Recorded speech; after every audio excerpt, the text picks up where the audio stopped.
Aleluia. Irmãos, então, vamos, na nossa meditação da palavra, juntos, né, considerar aquele aspecto que nós deixamos na semana passada, que é com relação ao fato de o Pai ter nos gerado como primícias das suas criaturas. Essa frase usada por Tiago, no capítulo 1, versículo 18 da Epístola de Tiago. Vamos ler junto o versículo 18 mais uma vez, e então nós vamos percorrer na Escritura, meditando junto ao Senhor. Tiago, capítulo 1, versículo 18. Aqui vai dizer a nós assim: pois segundo o seu querer, ele nos gerou pela palavra da verdade, para que fôssemos como que primícias de suas criaturas. Amém. Esse versículo, que está dentro do contexto do que Tiago diz sobre as dádivas de Deus, como o Pai das luzes, aquele que é a fonte de toda luz, que diferente dos corpos celestes criados por ele, que tem variação e sombra, e tem também seus movimentos celestiais, que, portanto, podem ser obscurecidos ou então alterarem o grau da sua luminosidade, diferente dos corpos criados por Deus, como corpos celestes, o Deus que é criador e Pai das luzes, fonte de toda luz, não tem mudança. E segundo a sua mudança, segundo a sua imutabilidade, segundo o seu propósito eterno, ele nos gerou. É interessante esse termo, segundo o seu querer. Ele expressa uma decisão sem volta da parte de Deus. Deus determinou gerar-nos pela palavra da verdade, para que nós fôssemos como as primícias de suas criaturas. Então aqui, Tiago, um curto versículo, introduz algo tão tremendo, que tem a ver com o propósito eterno de Deus. Deus deseja fazer de toda a criação o presente para o seu Filho, o Senhor Jesus Cristo. Nós sabemos que o pecado entrou na criação e danificou temporariamente o curso que ela seguia para atingir esse propósito. Mas a vontade de Deus é imutável, assim como Deus, porque sendo Deus, o Pai das luzes, em quem não há variação, ele não pode mudar de propósito. Na verdade, quando o pecado entrou no universo, Deus não foi pego de surpresa. Alguns pensam que Deus planejou a redenção, porque o homem caiu. É como se Deus coçasse a cabeça e falasse: agora eu estava planejando fazer algumas coisas e acabaram saindo outras aqui. Mas, irmãos, Deus não foi pego de surpresa. A queda e a ruína da criação era conhecida de Deus. E o fato de a criação ter mudado, por ter sido dotada de liberdade de escolha, e então escolhido o mal, e assim o pecado e a queda ter sido introduzida, não alterou o querer de Deus. O querer dele continua eterno, firme e imutável, como ele mesmo é. Como ele mesmo diz a Israel no livro de Malaquias: porque eu, o Senhor, não mudo, vós não sois destruídos, ó casa de Israel. Então ele não muda, porque tudo que é mutável é imperfeito. Ou está melhorando, ou vai piorar. Como Deus é perfeito, ele não pode piorar. Por ele ser perfeito, ele também não tem para onde melhorar. Então ele segue apenas sendo aquele que é. E o seu propósito é tão firme e inalterável quanto ele. O que ele planejou? Ele planejou que toda a criação fosse levada a um estado de glória, baseado no qual, em maior ou em menor grau, ela fosse um reflexo da glória do Senhor Jesus Cristo. A nós, que somos homens criados à imagem de Deus, Deus planejou dar o ponto mais alto disso, que é nos levar à própria comunhão mais íntima com o próprio Senhor Jesus, fazendo de nós cabeça de toda essa nova criação. Essa glória para o qual ele tenciona nos levar. Mas essa glória não se refletirá apenas nos santos, apenas nos filhos de Deus, mas se espalhará por todo o universo criado. Uma coisa é certa, irmãos, quando a obra do Senhor Jesus for consumada nesse universo, não no que diz respeito à redenção, porque a obra da redenção já está consumada. Eu digo no que diz respeito ao propósito eterno de Deus estabelecido em Cristo e que será levado a cabo por Cristo. Porque, como diz Coríntios 15, convém que ele reine até que haja posto todos os inimigos debaixo dos pés.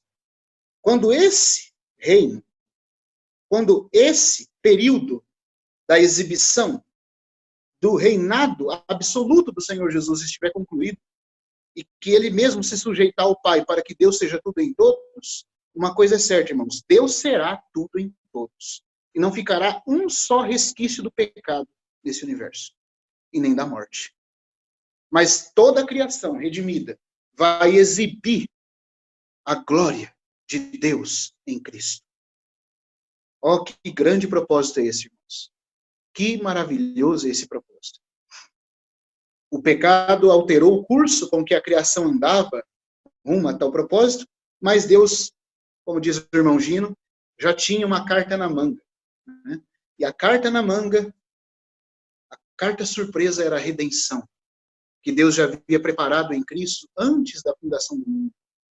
E a queda só deu oportunidade de Deus manifestar o seu caminho salvador.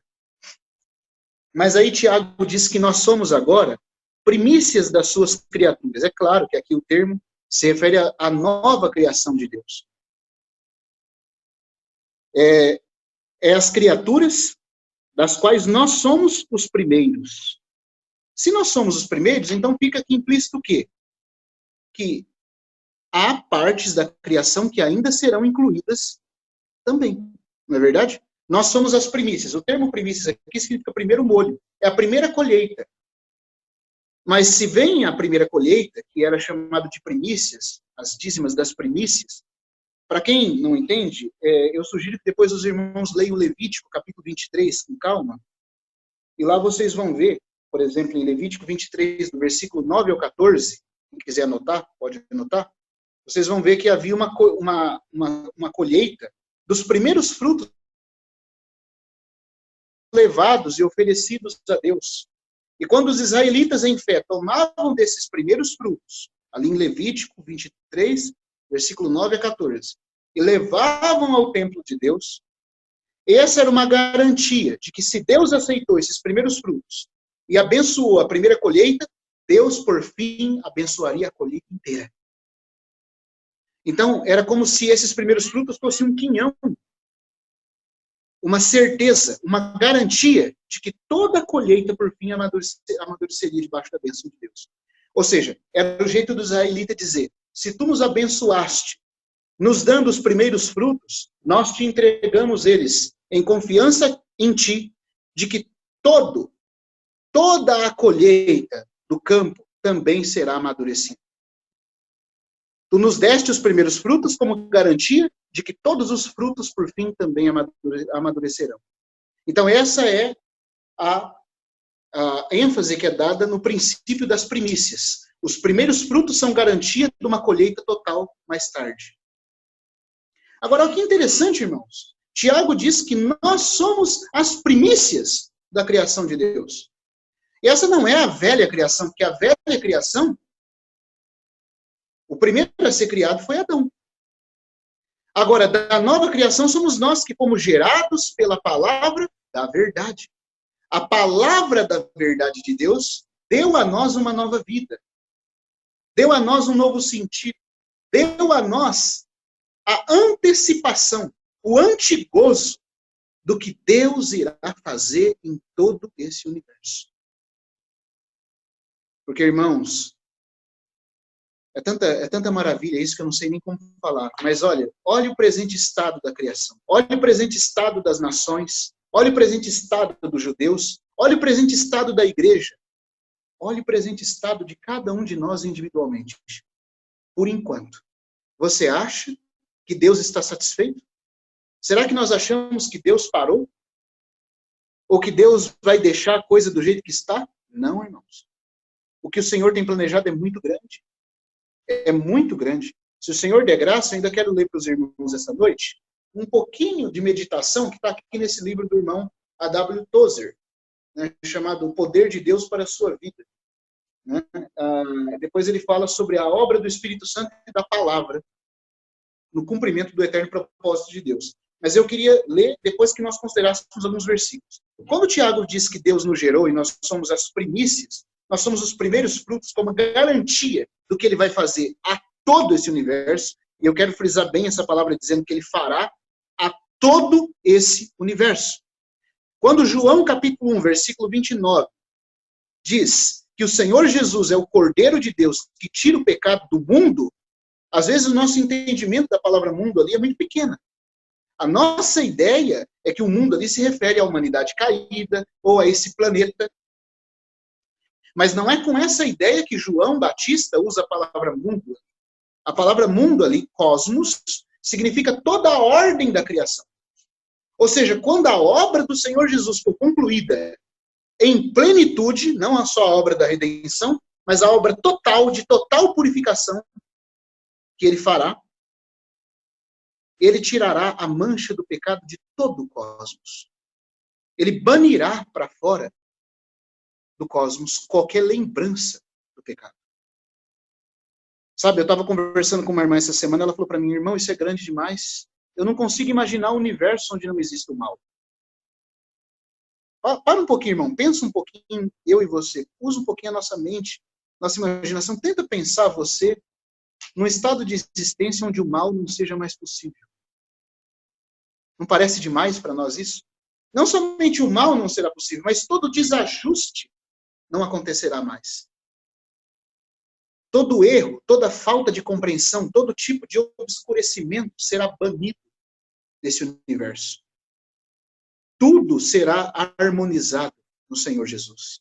E Tiago diz que nós somos gerados como primeiros frutos, como o penhor garantido. Ou seja, Deus está declarando ao regenerar o irmão Ismael, a Viviane, Marcelo, o irmão Luiz, cada um dos irmãos que eu não consigo ver todos aqui pela tela para citar o nome de todos, mas ao regenerar cada um de nós, Deus está dando uma garantia para todos os anjos e todo o universo e todas as criaturas que o que ele começou a fazer conosco se estenderá a todos eles.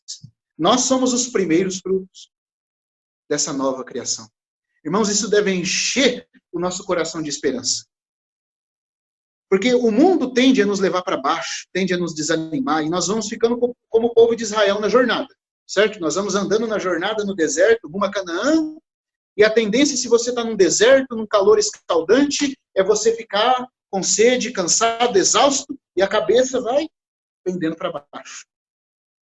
Assim é as tribulações dessa vida, os sofrimentos que nós passamos aqui agora, tende a levar a nossa cabeça a olhar para baixo, a esquecer do céu, a esquecer das promessas de Deus.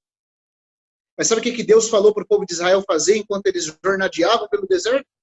Façam borlas azuis nas extremidades do vestido do meu povo. Lá em Números, Deus ordena que eles façam aquelas franjas azuis nos limites talares das suas vestes, para que quando, irmãos, eles, que são o povo de Deus, começassem a ficar exauridos, cansados e olhando para baixo na jornada, ao baixar a cabeça, eles se lembrariam da cor do céu. E se lembrariam que o céu é azul, mesmo que o deserto e a areia seja vermelho. Mesmo que seja difícil caminhar, nós não somos desse mundo. Nossa esperança não está aqui. É interessante que essa esperança, dessa grande salvação que Deus fará conosco, e que fará, estenderá a toda a criação. E se o Senhor der graça, eu quero mostrar para os irmãos que esse parto, essas dores de parto, para dar à luz a toda essa grande salvação, ela é mencionada com relação aos 3 povos na Bíblia. Aos judeus, à igreja e aos gentios. Porque o plano de Deus também não é só salvar a igreja, é salvar todos. Ele disse para Abraão que em Abraão seria abençoado todas as famílias da terra. Então, quando Deus terminar o trabalho dele com a igreja, ele ainda tem um trabalho a fazer com Israel, e ele ainda tem um trabalho a fazer com os gentios, e por fim com toda a criação. Nós, irmãos, somos apenas a antecipação disso. Mas que maravilhoso, que mesmo sendo só apenas a antecipação, mesmo passando por sofrimentos, eu e você temos já o antigozo, as primícias do Espírito, a certeza dentro de nós de como tudo irá terminar. Não é essa a nossa experiência quando nós passamos por sofrimentos e lutas? Quando o Espírito sopra e acalenta o nosso coração? Quando ele vem e refrigera a nossa alma cansada, dizendo para nós, aquieta-te. Eu já não disse, confie? Quando nós, como salmista, muitas vezes dizemos, porque está abatido a minha alma, espere em Deus, ainda o louvarei. E ele vem até nós e nos conforta. Não é isso a certeza de que ele realmente estará conosco até o fim? Então, irmãos, que maravilha que nós somos as primícias, os primeiros frutos, a garantia de uma colheita total final. Isso é maravilhoso. Isso é preciosíssimo demais. Então, aqui, Tiago diz, né? O apóstolo Tiago diz que Deus nos gerou por determinação. Isso não é algo acidental. Isso não foi algo que Deus pensou ou estava sonhando e acabou acontecendo. Foi o seu querer. Foi a sua determinação. Ele quis assim. E graças a Deus nós somos alvos desse querer. E ele não se alterará porque ele é o Pai das luzes, em quem não pode haver variação ou sombra de mudança. Louvado seja o Senhor por isso. Porque não importa o que esteja acontecendo, o querer de Deus prevalecerá. E esse querer é totalmente cheio de bondade a nosso respeito. Agora, Paulo compara essa grande salvação, por exemplo, em Efésios ele fala que nós temos a armadura de Deus, que temos que nos revestir de toda ela para o combate. Porque ainda nós não chegamos na conclusão desse propósito. Nós estamos a caminho ainda. E há forças hostis que lutam contra nós. Então Paulo diz que nós temos que nos armar de toda a armadura de Deus. E aí ele fala ali uma coisa interessantíssima. Ele chama essa grande salvação, essa salvação plena que Deus está trazendo a nosso respeito e que se estenderá a toda a criação, ele chama isso de capacete da salvação. É interessante, porque o capacete numa batalha é colocado aonde? Na cabeça, não é verdade? E alguns irmãos perguntam assim, o que é o capacete da salvação? Porque Paulo fala da sandália, do evangelho da paz, ele fala do escudo da fé, que você tem que embraçar, a couraça da justiça, que é a certeza da sua salvação, da sua justificação em Cristo, para que a sua consciência não sofra acusação no coração, você não fique abalado, mas tenha certeza da sua justificação, do que Deus é para você em Cristo. Depois ele fala também do cinto, né, da verdade, e a palavra cinto ali, na verdade, no texto grego, sugere, na verdade, uma tanga, tipo uma cuequinha que os soldados romanos usavam nas partes íntimas. Ali está falando de algo que fortalece as partes íntimas do nosso ser, que está dizendo respeito à sinceridade da salvação. E o que é o capacete da salvação? Por que Paulo fala que a nossa cabeça tem que ser protegida também? Porque ele sabe que nessa jornada, nessa luta, nesse interlúdio, nesse período de intervalo entre o que Deus começou a fazer conosco e a grande conclusão do seu propósito, haverão muitas coisas para nos desanimar. Haverão muitas coisas como setas e dardos que tentarão entrar nos nossos pensamentos. Como diz Daniel 7, o espírito do anticristo, Daniel 7:25, magoará os santos do Altíssimo, desgastará mentalmente aos santos. Sabe, irmão, que a Bíblia, como diz o irmão Martin Lloyd-Jones, explica a própria Bíblia.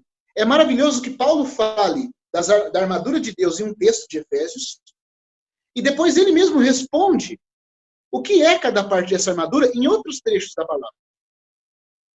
Então, em 1 Tessalonicenses, eu queria que os irmãos abrissem aí, na primeira epístola de Paulo aos Tessalonicenses, o apóstolo Paulo vai falar para nós, no capítulo 5, versículo 8. Em Efésios 6, ele fala do capacete da salvação, mas ele não fala o que é esse capacete.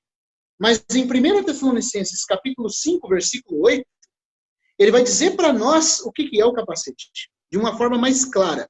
Ou seja, o que pode guardar a nossa mente, porque, irmãos, não nos enganemos, até que essa salvação plena de Deus se concretize em nós, até que ela se estenda também fora da igreja, também aos judeus, aos gentios e a toda a criação, e até que Cristo volte e purgue esse universo de todo mal, nós haveremos de passar uma longa jornada em batalhas. E para proteger a nossa mente, para proteger-nos do desânimo, do desgaste mental, que é o principal ataque feito pelo inimigo, nós precisamos colocar o capacete da salvação. Em Efésios ele menciona o capacete.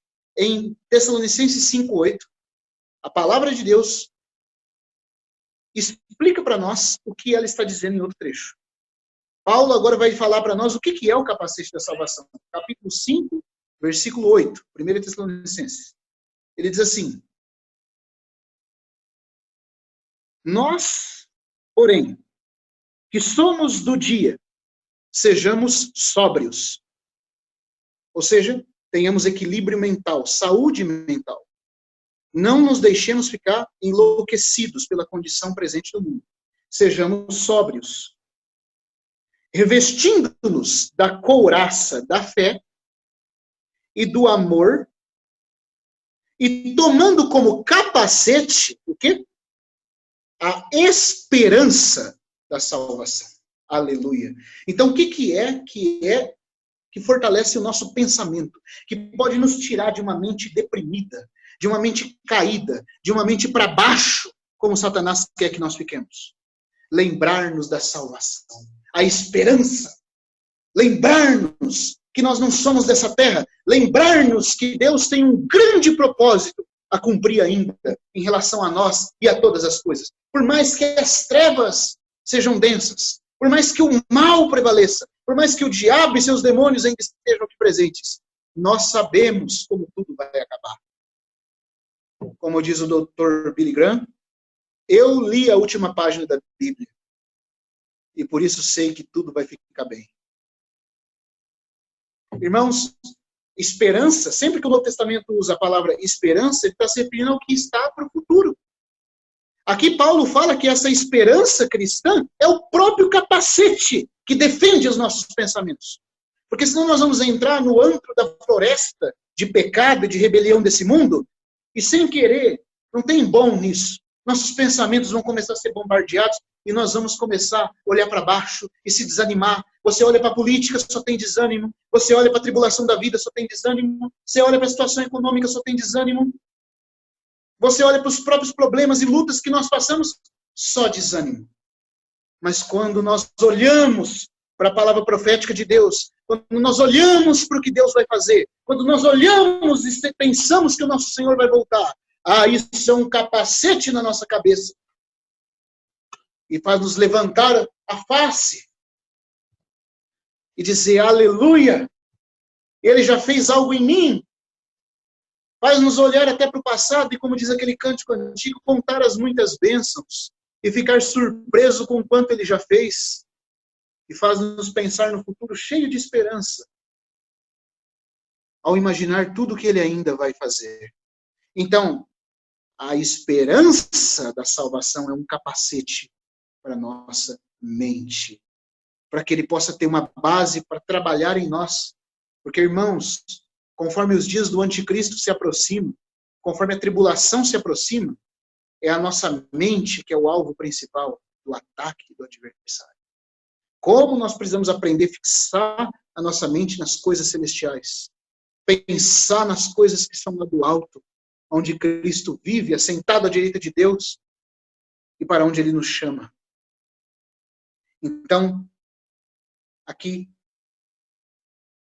há essa esperança como capacete colocado em nós, para que Deus possa trabalhar tudo o que Ele começou a fazer, segundo a sua intenção eterna, segundo o seu querer, ao nos gerar como primícias da sua criação. Como garantia de que Ele concluirá tudo o que Ele começou. Você não fica alegre em saber que você é a prova viva de que Deus vai concluir o que ele começou? Irmãos, porque se Deus não fosse concluir o que ele começou, teria valido a pena regenerar o nosso espírito? Colocar fé no nosso coração? Será que Deus pode jogar dados? Ou como diz o irmão Tozer, nesse pedacinho que eu quero ler para os irmãos, será que Deus rabisca papel? Sabe aquele homem, o Tozer dá o exemplo do homem que pega o telefone, enquanto está falando no telefone, e começa a rabiscar um papel. Acho que aqui cada um de nós já fez isso. Você está falando no telefone, e você pega um papel ou uma agenda que está perto e começa a rabiscar. Começa a rabiscar. Por fim, você pergunta, por que eu rabisquei? Eu não sei, é uma coisa que eu estava fazendo enquanto eu tinha uma outra coisa em mente. Irmãos, Deus não tem outra coisa em mente. Deus não rabisca papel. Deus tem um propósito muito firme, muito claro, muito bem estabelecido. Convergir todas as coisas para Cristo. E a grande maravilha é que, como prova de que ele fará isso, ele regenerou a nós os primeiros frutos da sua criação gloriosa. Aleluia por isso. Mas eu quero mostrar para os irmãos uma outra coisa. Vamos voltar lá em Tiago. Tiago, não, agora vamos para Romanos 8. Romanos 8. Versículos 18 em diante. O apóstolo Paulo diz aqui, porque para mim tenho por certo que os sofrimentos do tempo presente não podem ser comparados com a glória a ser revelada em nós. A ardente expectativa da criação aguarda a revelação dos filhos de Deus, pois a criação está sujeita à vaidade, não voluntariamente, mas por causa daquele que a sujeitou na esperança. Olha que interessante. Diz que a criação foi sujeita à vaidade, a essa futilidade presente. Aqui, quando fala de criação, está se referindo a todo o cosmos. Ficou sujeito à futilidade, à vaidade, à falta de sentido pleno, porque essa é a marca presente da criação pela entropia que se manifesta em cada coisa que existe agora. Ou seja, parece que tudo começa e se degenera, se desfaz, passa. Mas diz que aquele que sujeitou a criação a isso, e o sujeito aqui é Deus, foi Deus que sujeitou, porque Adão não tinha poder de colocar a criação num estado desse, ele pecou, mas não foi ele que amaldiçoou o solo. Foi Deus quem disse em Gênesis, visto que isso fizeste, maldita é a terra por tua causa. Foi Deus que amaldiçoou o solo e amaldiçoou os animais. A fauna e a flora e toda a criação estão sujeitas por Deus.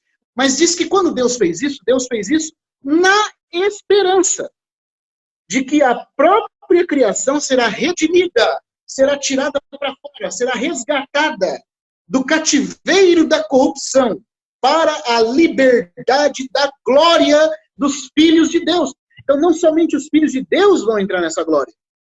Quando os filhos de Deus se manifestarem em glória, essa glória se incendirá para toda a criação. Toda a criação será liberta do estado caótico em que se encontra agora. É interessante que o apóstolo Paulo diga que Deus sujeitou a criação na esperança. Porque, como diz o irmão Penton, a esperança de Deus é uma certeza. A esperança de Deus não é como a nossa esperança. Nossa esperança é certa quando nós cremos nas promessas de Deus. Porque com Deus, a esperança é sempre certeza. Aqui diz que Deus sujeitou a criação à dor e à vaidade, ao sofrimento, na esperança. Ou seja, irmãos, isso significa que no próprio elemento de dor e sofrimento da criação, haveria um curso de cura acontecendo. Por exemplo, a morte entrou como consequência do pecado. A dor entrou como consequência do pecado de Adão lá no Éden. Não era para existir dor. Talvez o homem, antes do pecado, nem mesmo suasse. O suor é um subproduto da queda. É sinal de fadiga. É sinal de fraqueza. É sinal de exaustão. Isso não acontecia. Por isso que quando nós vemos o templo do milênio, em Ezequiel 48, você vê que os sacerdotes se cingirão de tal forma que não venha suor sobre eles, jamais haverá símbolo de cansaço quando a glória do Senhor se manifestar. Mas, aqui está dizendo que Deus, a própria sujeição que Deus colocou à criação, ele o fez com o fim de obter a esperança. Que esperança? A glória futura. E agora eu pergunto para os irmãos, em que sentido a dor e o sofrimento trabalham para o propósito de Deus? Porque é isso que Paulo está querendo dizer aqui. Ele está dizendo que a vaidade, a dor que a criação ficou sujeita, era para trazer esperança. E trouxe. Por exemplo, a dor e a morte é um subproduto da queda, não é verdade? Mas, através da morte, houve a possibilidade de que Deus se encarnasse e morresse.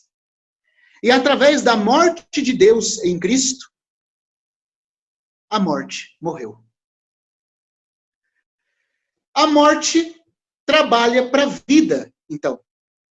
Porque quando Cristo se faz homem e morre, a sua morte destrói a própria morte. E assim, a morte e a dor ao qual a criação ficou sujeita com o propósito de obter a esperança. Na esperança de que a criação seria liberta. Ou seja, o próprio curso com que as coisas seguem de causa e dor e sofrimento faz com que vida seja gerada da morte. E a própria prova disso é a morte do nosso Senhor, que por meio de sua morte destruiu a morte.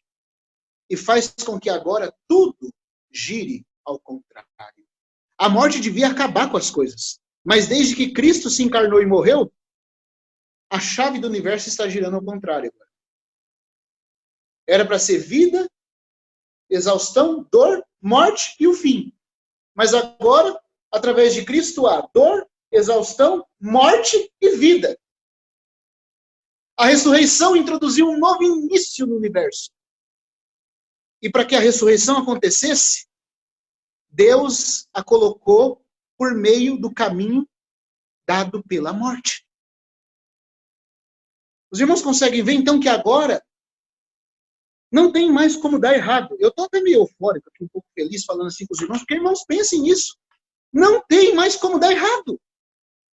O que podia dar errado era a morte, mas até a morte agora se tornou um fator que trabalha com a vida. Os cristãos, quando morrem, não morrem de verdade. O seu Senhor, quando morreu, destruiu o próprio poder da morte. E agora, irmãos, há um outro sentido em que as coisas estão girando nesse universo, por causa da ressurreição de Cristo. Uma nova criação foi inaugurada. Uma criação que é capaz de entrar na morte e sair dela em triunfo. Então aqui Paulo está dizendo que a criação ficou sujeita na esperança de que a própria criação será liberta do cativeiro da corrupção para a liberdade da glória dos filhos de Deus. Agora, olha o 22. Porque sabemos que toda a criação, a um só tempo, geme e suporta angústias até agora. O termo angústias aqui, no grego, se você for olhar, indica angústias de dores de parto. Então aqui nós temos o gemido e as dores de parto da criação. A criação está em dores de parto. Esse é um trabalho de Deus na criação. Um dia, ela dará à luz. E assim como a mulher dá à luz a um filho, e dar à luz significa trazer um filho à luz, trazer algo de dentro da esfera escura para a luz, assim também Deus trará todas as coisas à glória um dia. Aqui está falando que ele fará isso com a criação. Agora eu queria que os irmãos me acompanhassem no outro versículo, Miqueias 5, do 1 ao 3. Aqui diz assim: agora ajunta-te em tropas, ó filho de tropas, por-se-á sítio contra nós. Ferirão com vara a face do juiz de Israel. Agora ajunta-te em tropas, ó filha de tropas. Isso aqui é uma referência aos romanos, que cercariam Jerusalém em sítio. Por-se-á sítio contra nós. Ferirão com vara a face do juiz de Israel. Aqui está falando da primeira vinda de Cristo. Agora marque isso aqui, irmãos. Essa é uma profecia com relação ao destino dos judeus. Mas aqui nós temos também a igreja de modo implícito. Por quê? Olha só. Aqui está dizendo que depois que Israel fosse cercado, e seria cercado por quê? Por que Israel seria cercado? Porque eles haveriam de ferir com vara a face do juiz de Israel. Quem que é o juiz de Israel? Que foi ferido com vara na face na sua primeira vinda, o Senhor Jesus. Então está dizendo que a filha das tropas, os romanos, que tinham por emblema a guerra, cercariam Israel, mas por quê? Porque Israel vai ver que, de fato, o povo de Israel foi cercado e foi dizimado da terra de Canaã. Aqui diz assim, que isso aconteceria, porque eles feririam com vara a face do juiz de Israel. Agora o versículo 2. E tu, Belém Efrata, pequena demais para figurar com um grupo de milhares de Judá, de ti me sairá o que há de reinar em Israel, e cujas saídas, as origens, são desde os tempos antigos, desde os dias da eternidade. Portanto, o Senhor os entregará. Ou seja, por que o Senhor os entregará? Nós temos que ler do versículo 1 ao 3. Aqui está dizendo que esse que tem os dias desde a eternidade, que é o juiz de Israel, teria sua face ferida. E porque ele teria sua face ferida, Israel seria cercado em sítio. Aí o versículo 3 fala dessa rejeição em diante. O que vai acontecer quando eles rejeitarem? Quando eles ferirem a face do Messias? Versículo 3. Portanto, porque eles rejeitaram o Messias, porque eles foram contra a vontade de Deus revelada em Cristo. O versículo 3, esse Cristo que é aquele que nasceu em Belém. O versículo 3 vai dizer, portanto, Jeová os entregará até o tempo. Entregará quem? Quem é que está sendo entregue aqui no versículo? Quem que é o objeto do entregar de Deus aqui? Os judeus. Não é? Porque é dos judeus que o Senhor vem falando aqui. Eles que feririam com vara a face do juiz de Israel, e por causa disso seriam apertados num sítio de romanos. E aí Deus faz uma digressão no versículo 2, dizendo que esse juiz que foi ferido com vara é aquele que nasceu em Belém e cujas saídas são desde os dias eternos, é o Senhor Jesus, e porque eles feriram o Senhor Jesus, Deus os entregaria. Deus os entregaria até quando? Até o tempo em que aqui está em dores. Ah, então presta atenção. Porque tem irmãos que lê esse versículo aqui e pensa que quem está em dores aqui é Israel. Mas não é. Porque o povo de Israel é quem está sendo entregue.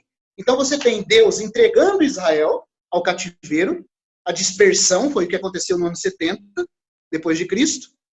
Eles rejeitaram o Messias e de fato foram disciplinados por os exércitos romanos. Então Deus os entregou, certo? Agora, quem que é esse outro aqui? Porque aqui Deus fala que vai entregar os judeus, entregar seu povo, até o quê? Até o tempo em que a que está em dores tiver dado a luz. Então dá para perceber que o profeta está percebendo dois povos aqui. Um povo que é o judeu sendo entregue e um outro povo que ele não nomeou aqui, que no tempo em que os judeus estivessem entregues já estaria em dores de parto. Teria começado as dores de parto desse povo. Irmãos, que povo é esse? Quem que os irmãos acham que é esse povo? Até se alguém quiser me falar, e soltar o microfone aí para responder, pode falar. Porque aqui está dizendo que ele está entregando os judeus que feriram a face do Senhor Jesus, que feririam o Senhor Jesus na face, até que aquela que estava em dores de parto, ou seja, essas dores de parto teriam começado no tempo em que Deus entregou os judeus. E o tempo que Deus entregou os judeus foi no ano 70, depois de Cristo. Só que Deus está dizendo que ao entregar os judeus, esse período de entrega dos judeus, de dispersão dos judeus, duraria até que alguém que estava em dores de parto tivesse dado a luz. E quem é que já tinha começado a entrar em dores de parto quando os judeus foram entregues? Não é os judeus, porque aqui os dois estão sendo diferenciados. Alguém pode tentar responder? Não sei. A criação? Não. A criação está em dores de parto conforme Romanos, mas as dores de parto da criação começou lá na queda. Ao passo que aqui está dizendo que essa mulher que está em dores de partos começaria, essas dores de parto dela... Oi? Seria a igreja, irmão? É a igreja, irmão. Você quer saber, sabe por que é a igreja? Vamos lá no capítulo 16 de João. Capítulo 16. Quando o Senhor Jesus estava na última noite com os discípulos aqui na terra, ele falou numa forma meio de parábola com eles, profética, naquela noite, das últimas palavras dele do cenáculo. Ele começou a falar que eles entrariam em dores como aquela que estava para dar à luz. Por quê? Porque enquanto o Filho do Homem estava com eles, nada aconteceu com eles. Como diz João no capítulo 17, o Senhor os guardou e nenhum se perdeu, e nada, ninguém os tocou, como também não tocou no Senhor. Mas agora o Senhor estava prestes a deixá-los, o próprio Senhor entraria naquele período chamado de Hora das Trevas, e os discípulos, a partir da ausência física do Senhor nesse mundo, começariam a ser perseguidos. Então eles começariam a enfrentar dores de parto. Então, você está vendo como Miqueias aqui faz sentido? Enquanto Deus estivesse entregando os judeus por terem rejeitado o Messias, já haveria um outro povo, considerado aqui uma mulher, que estaria em trabalhos de dores de parto. É a igreja. A igreja que começou a partir da ressurreição de Cristo. A ressurreição de Cristo aconteceu no ano 33. E a igreja começou ali também. E no ano 70, Deus entregou os judeus. Quando Deus estava entregando os judeus, as dores de parto da igreja já tinham começado. Porque elas começaram assim que o Senhor Jesus os deixou. E ela vai durar até que chegue o momento do arrebatamento do filho varão. Aí o filho varão vai nascer. Mas, por enquanto, a igreja, desde aquela época, até o fim dessa era, quando dois estarão na cama, um será tomado e deixado o outro, dois estarão no moinho, um será tomado e deixado o outro, até o fim desse tempo, vai ser as dores de parto da igreja. Nós vamos sofrer. Mas nós estamos sofrendo por quê? Porque nós estamos produzindo Cristo. O filho varão está sendo gerado no povo de Deus para a hora do arrebatamento. Essas são as dores da igreja. Por isso, eu falei para a gente abrir aqui João 16, do versículo 19 em diante. Verso 19. Percebendo Jesus, aqui é o Senhor Jesus na última noite dele com os discípulos. Percebendo Jesus que desejavam interrogá-lo, perguntou-lhes: indagais entre vós a respeito do que vos disse, um pouco e não me vereis, e outra vez um pouco e ver-me-eis? Em verdade vos digo que chorareis,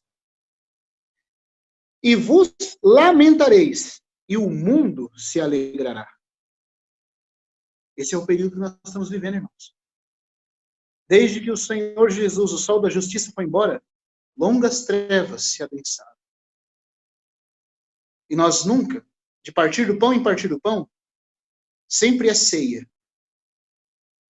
Por quê? Porque é sempre noite.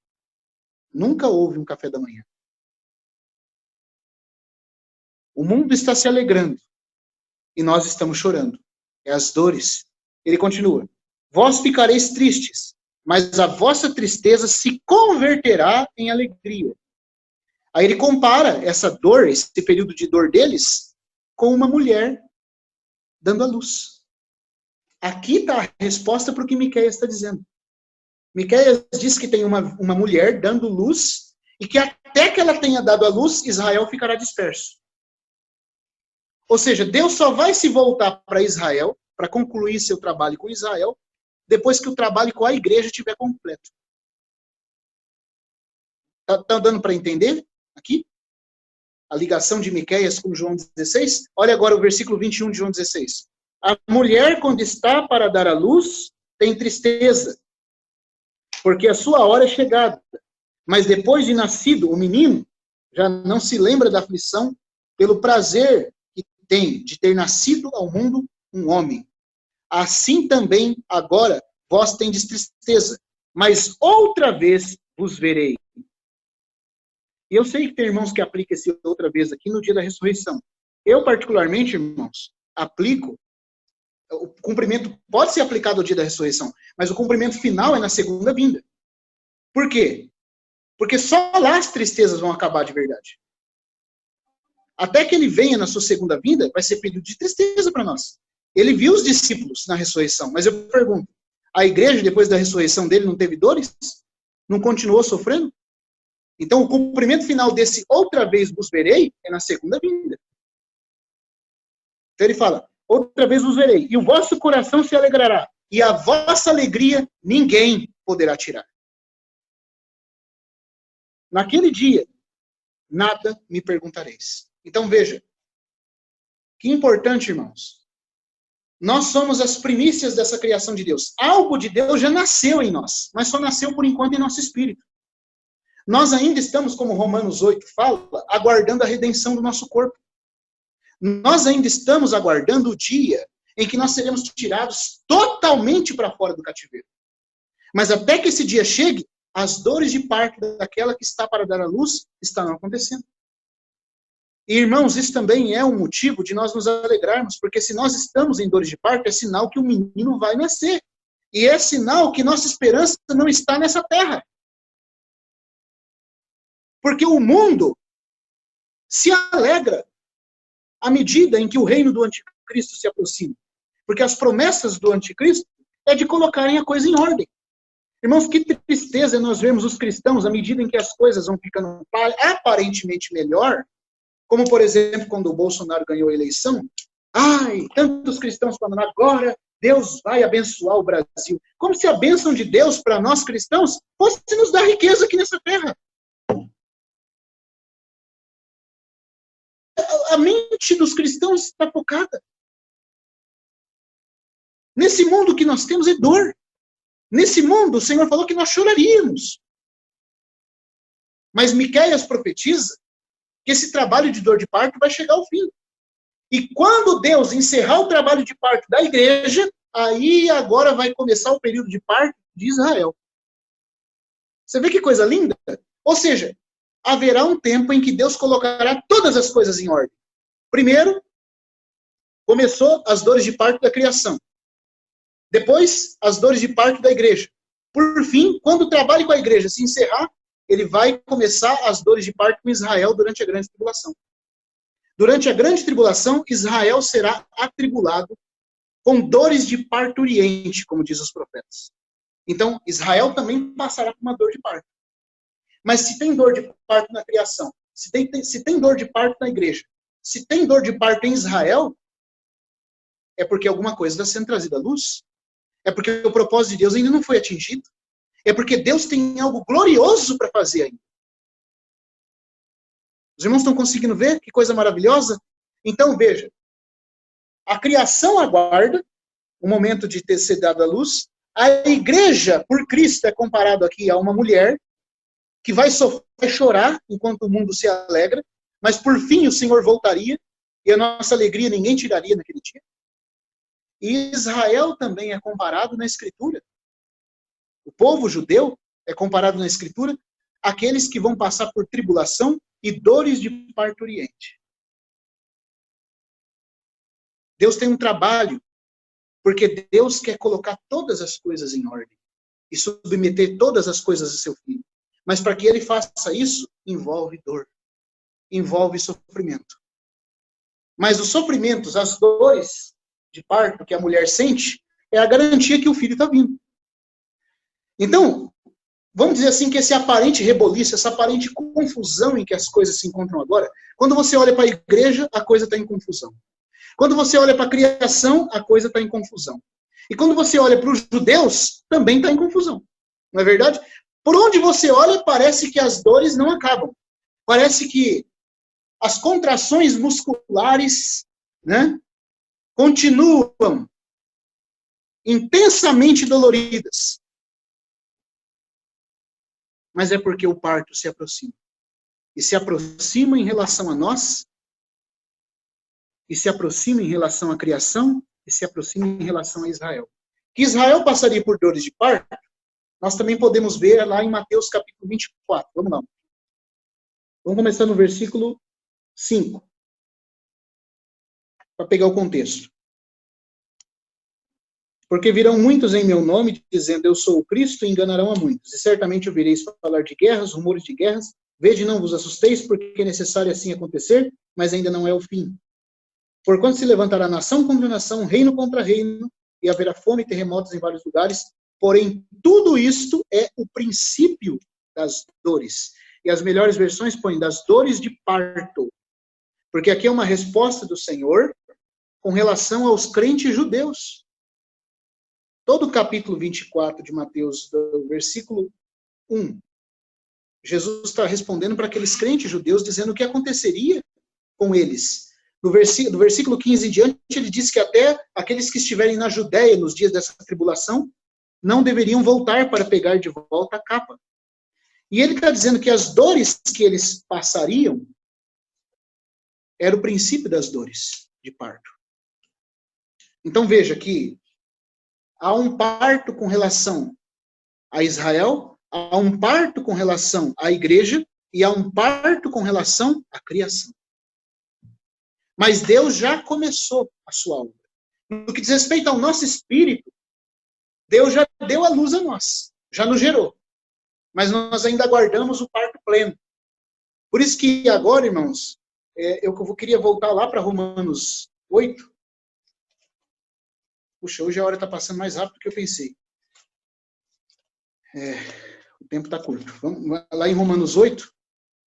O apóstolo Paulo vai dizer que no dia em que Cristo concluiu o trabalho dele com os filhos de Deus, e lembre-se, irmãos, esses filhos de Deus incluem a igreja e inclui também o remanescente da nação de Israel salvo. Porque Deus tem filhos e terá filhos entre os judeus também. O trabalho de Deus com Israel não está concluído. Quando em Romanos 8, Paulo fala assim, versículo 19. A ardente expectativa da criação, ou seja, a criação aguarda ardentemente com expectativa. Como diz um irmão, o irmão Branham Manning dizia o seguinte: se nós pudéssemos olhar dentro do som emitido por cada baleia no oceano, ou por cada piar de ave, ou por no âmago do fundo de um assobio de qualquer passarinho que cante, nós iríamos discernir de maneira muito clara o seguinte clamor: Maranata, vem, Senhor Jesus. Toda a criação espera. No mais profundo deles, eles sabem que eles estão sujeitos a uma condição que não é para sempre. Só que aqui está dizendo que eles aguardam com essa intensa expectativa a revelação, a manifestação visível dos filhos de Deus. Irmãos, nós já somos filhos de Deus no Espírito. Como o Tiago falou, Deus já começou uma obra em nós, já nos gerou como primícias da criação de Deus, mas no Espírito. Mas nós ainda não estamos evidenciados, revelados como filhos de Deus. Essa revelação só vai acontecer na glorificação dos nossos corpos. Aí o mundo vai saber que cada um de nós tinha a vida divina, quando nos verem glorificados com a glória divina. Hoje você fala que é filho de Deus, as pessoas, até o termo está tão banal, que todo mundo fala, eu também sou filho de Deus. As pessoas não sabem o que é ser filho de Deus. Mas naquele dia, quando os filhos de Deus forem revelados em glória, todo mundo vai saber. E a própria criação vai ser trazida para dentro dessa glória. Então veja, quando o trabalho de Deus de parto terminar na igreja e em Israel, lá de acordo com Miqueias, lá está escrito muito claro, que Deus entregaria Israel, depois de rejeitarem o Senhor Jesus, até que a mulher que estivesse em trabalho de parto tivesse dado à luz. A mulher que estava em trabalho de parto, desde que o Senhor Jesus ascendeu, era a sua igreja. Depois que o trabalho com a igreja acabar, e vai acabar no arrebatamento do filho varão, dos vencedores, essa mulher vai dar à luz àquele filho varão, aí Deus vai se voltar para Israel. E durante 3 anos e meio, Israel passará por grande tribulação, como diz em Jeremias, serão os dias de angústia de Jacó, é as dores de parto agora de Israel. Por quê? Porque também com Israel Deus está trabalhando algo. Deus vai estar afunilando eles apertando, acrisolando eles, para que eles se tornem uma nação pura. E por isso que Zacarias, se os irmãos olharem a última visão de Zacarias, do capítulo 12, do 12 ao 14, ali é dito, naquela sessão de visões, que apenas 1/3 de Israel vai sobreviver. Porque somente 1/3 será os verdadeiros judeus que crerão no Messias. O resto é só judeu, só na carne. Mas Deus vai purgar o seu povo, Israel também. E aí, irmãos, por meio de... Agora olha que interessante, por meio de quem Deus vai fazer esse purgamento, essa purificação? Por meio das dores e aflição que o anticristo vai trazer. Então, Zacarias diz que grande parte do povo vai ser levado em cativeiro, vai ser preso. Só que nesse momento de maior aflição, de maior angústia, também está escrito. Eu queria que os irmãos fossem lá comigo para a gente ler isso. Zacarias, capítulo 12. Então veja, o trabalho com a igreja já vai haver se encerrado. Nós já fomos gerados como primícias, como garantia de que toda a obra de Deus vai ser cumprida. Mas isso, por enquanto, é só espiritualmente. Nossos corpos ainda aguardam essa filiação, ainda aguardam essa glória se incidir sobre eles também.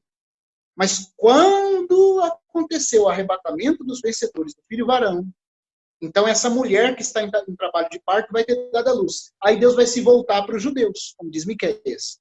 E vai se voltar para os judeus para purificá-los. Deus vai permitir que o anticristo faça grande dor e aflição sobre eles, para purificá-los. E aí, então, irmãos, quando eles estiverem no maior aperto, na maior aflição de todas, o coração duro, a cerviz dura deles em relação a Cristo, vai ser quebrado.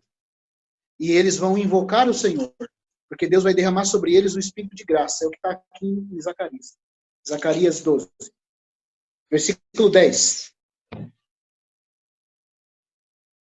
Era bom ler o capítulo inteiro, mas a gente está com pouco tempo. Então, se os irmãos depois quiserem ler do versículo em diante, aqui vai estar falando do sítio que vai haver contra Jerusalém. Os exércitos do anticristo vão cercar os judeus nesses últimos 3 anos e meio. O aperto vai ser muito grande, a ponto de quase toda a cidade ser forçada e levada a cativeiro.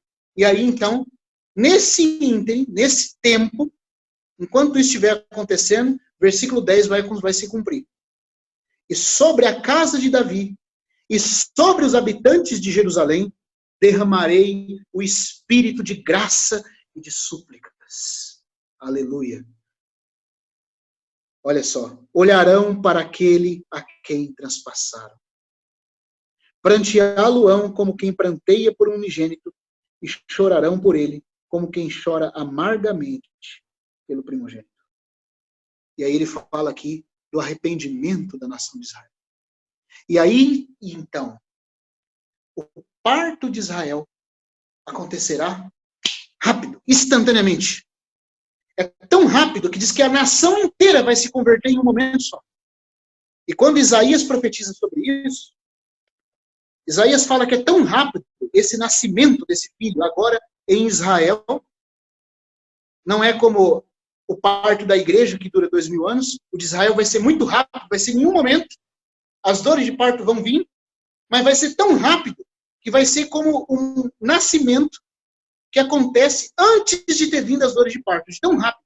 Ou seja, o sentido é, foi algo tão rápido, a conversão da nação inteira em um momento, que vai ser como um parto que veio sem que a mulher estivesse nas dores. Isso está em Isaías 66, versículos 7 e 8. Aqui está falando desse dia, quando também toda a nação de Israel for salva, enchida com o Espírito Santo e glorificada na vinda do Senhor Jesus. Nação de Israel que eu falo, o remanescente, já que apenas 1/3 vai ser poupado. O versículo 7 fala assim, antes que estivesse de parto, deu à luz. Aqui, claro, que essa hipérbole do profeta está se referindo ao quê? A rapidez com que essa salvação aconteceu. Não foi como o trabalho da igreja que durou 2000 anos. Antes que viessem as dores, nasceu-lhe um menino. Quem jamais ouviu tal coisa? Quem viu coisa semelhante? Pode acaso nascer uma terra num só dia? Uma nação inteira? Ou nasce uma nação de uma só vez? Pois Sião antes que lhe viessem as dores, deu à luz seus filhos. Claro, essa é a profecia da segunda vinda do Senhor Jesus, que é o que vai acontecer como consequência de Zacarias 12. Quando o trabalho de parto da igreja estiver encerrado, Deus vai se voltar para Israel, ainda durante um tempo, permitindo que o anticristo os aflija. Nessas dores eles vão clamar, e toda a nação, em um só momento, vai ver o Messias, vai invocar o Senhor, pedindo sua salvação. Olharão para aquele que traspassar e pranteá-lo-ão, e toda a nação de Israel, do remanescente que estiver vivo, será salvo em um só momento. E aí o plano de Deus com Israel estará cumprido. E aí você vê que a igreja e Israel estão agora glorificados. A igreja, eu digo aqui os vencedores, porque os não vencedores vão para as trevas exteriores. Ainda vai ter um periodinho lá para tratar com eles. Mas os vencedores da igreja, aqueles que estiverem prontos, e o povo de Israel, o remanescente, vão estar prontos, glorificados. E quando eles forem glorificados e revelados como filhos de Deus, o que vai acontecer de acordo com Romanos 8? Toda a criação será redimida também. Aí é um assunto para o livro do Pember, né? Animais do seu passado e futuro. Aí é o que vai acontecer, irmãos, com toda a flora e fauna, com tudo que está em desarmonia por enquanto na criação. Tudo vai ser de novo encabeçado, organizado, e vai voltar para debaixo do encabeçamento do Senhor Jesus. Aleluia por isso. E sabe qual é a prova de que tudo isso vai acontecer? É que Deus nos gerou como primícias da sua criação. Nós, por enquanto, diz Paulo, gememos, porque sabemos que isso ainda vai acontecer. Sabemos. A certeza que nós temos decorre da fé no nosso coração, que pulsa na certeza de que o nosso Senhor vai concluir tudo que Ele começou. Então, irmãos, não é tempo de nós nos apegarmos a essa terra, de nós termos esperança, se a coisa está melhorando, se não está, porque ainda tem dores de parto para serem encerradas na igreja. E ainda há uma dor de parto para Israel. E só quando a dor de parto da igreja e de Israel se encerrar, a dor de parto da criação também vai se encerrar. Porque quando os filhos de Deus entrarem na glória, toda a criação participará dessa glória. Aleluia por isso. Eu, na verdade, se deixar aqui, irmãos, eu queria falar muita coisa a mais, mas eu vi que o tempo já deu. Nós já passamos aqui bastante tempo. Eu queria deixar um tempo para os irmãos compartilharem. Eu falei de ler algo aqui do livro do Tozer, que ele compartilha dentro dessa linha. Eu até indico a leitura desse livro para os irmãos, mas não vai dar tempo. Vamos deixar para a próxima reunião. Quem sabe a gente fale um pouquinho mais desses 3 partos em que o propósito de Deus encerrou toda a criação. Judeus, igreja e a criação, incluindo as nações, os gentios, a fauna e a flora, que ainda serão alcançados também pelo amor redentor do Senhor. Mas nós devemos nos alegrar, porque o que vem pela frente é muito grande. Quando a gente estiver, concluindo aqui, querendo dizer, quando nós estivermos cabisbaixo, com a cabeça baixa, é tanta situação, é tanto problema, é problema na política, é problema. Saiba, irmãos, ainda vai piorar um pouco. Não piorou tudo ainda, vai piorar um pouquinho mais. Mas essas dores, esse piorar, é porque tem que nascer o menino. Tem que nascer esse filho varão entre os cristãos, depois vai ter que nascer do remanescente de Israel, e por fim toda a criação, quando Israel e a igreja, os vencedores dos 2 grupos, forem revelados em glória, toda a criação também terá parte, será introduzida dentro dessa glória. E tudo, enfim, será consumado. Amém? Eu paro por aqui. Talvez na próxima reunião a gente continue compartilhando sobre isso. Espero que seja de encorajamento para nós. Por um lado, a gente vai saber que vai piorar. Por outro lado, nós vamos erguer nossa cabeça, porque se as dores estão aumentando muito, é porque a criança vai nascer. E a nossa esperança tem que ser: Maranata, vem, Senhor Jesus. Conclua a obra que o Senhor já começou, fazendo de nós o selo da certeza da conclusão do teu plano. Porque nos fizeste